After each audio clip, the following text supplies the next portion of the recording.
Hello and welcome. आज की कहानी का नाम है चालाक लोमड़ी। एक बहुत बड़ा जंगल था।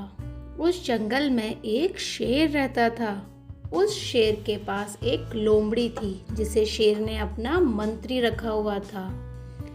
लोमड़ी शेर के लिए शिकार ढूंढती थी।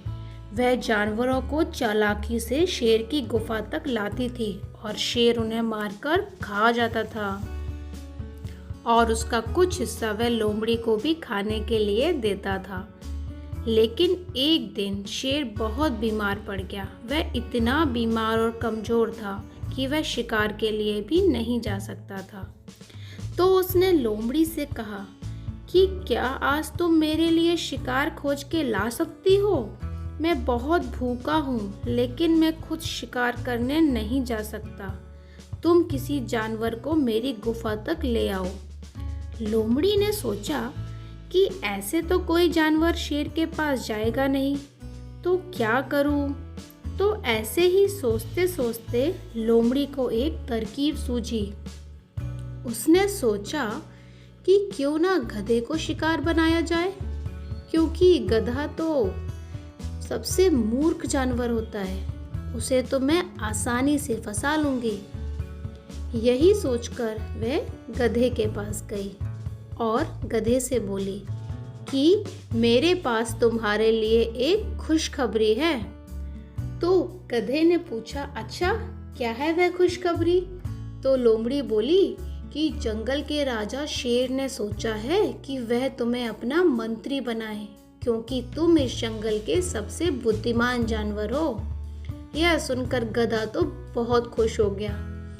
फिर लोमड़ी ने कहा कि तुम मेरे साथ चलो, मैं तुम्हें जंगल के राजा शेर से मिलवा देती हूँ। गधा तो अपनी तारीफ सुनकर बहुत खुश था, सो वह लोमड़ी के साथ चलने के लिए तैयार हो गया। लोमड़ी उसे शेर की गुफा में ले गई, लेकिन जैसे ही उस भूखे शेर ने उस गधे को देखा, वह उसके ऊपर झपट पड़ा और तुरंत ही उसे मार दिया। शिकार करने के बाद शेर ने लोमड़ी से कहा कि मैं नदी से पानी पीकर आता हूँ, तब तक तुम शिकार का ध्यान रखना। मैं थोड़ी देर में वापस आ जाऊँगा।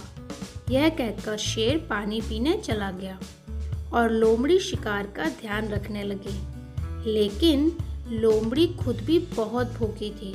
उसने सोचा कि शेर के आने से पहले मैं थोड़ा सा खा लूंगी तो शेर को क्या पता चलेगा। यही सोचकर लोमड़ी ने गधे का दिमाग खा लिया। जब थोड़ी देर बाद शेर पानी पीकर लौटा तो उसने देखा कि गधे का दिमाग तो गायब है। तो उसने लोमड़ी से पूछा कि गधे का दिमाग कहाँ है? तो लोमड़ी बड़ी चतुराई से बोली, क्या महाराज, अगर गधे के पास दिमाग होता तो क्या वह यहाँ आता? गधे के पास तो दिमाग होता ही नहीं है, इसीलिए तो वह आपके पास आसानी से आने के लिए तैयार हो गया, वरना कोई जानवर तो आपकी गुफा के पास भी नहीं भटकता। शेर को लोमड़ी की बात पर यकीन हो गया और उसने उस शिकार का कुछ हिस्सा लोमड़ी को दिया और वह अपना शिकार खाने लगा। इस कहानी का मोरल यह है कि हमें कभी भी किसी के ऊपर आंख बंद करके विश्वास नहीं कर लेना चाहिए। आई होप आपको ये कहानी अच्छी लगी होगी। अगर ये कहानी आपको अच्छी लगे तो इसे लाइक ज़रूर करें और इस चैनल को सब्सक्राइब एंड शेयर ज़रूर करें। Thank you. Have a nice day.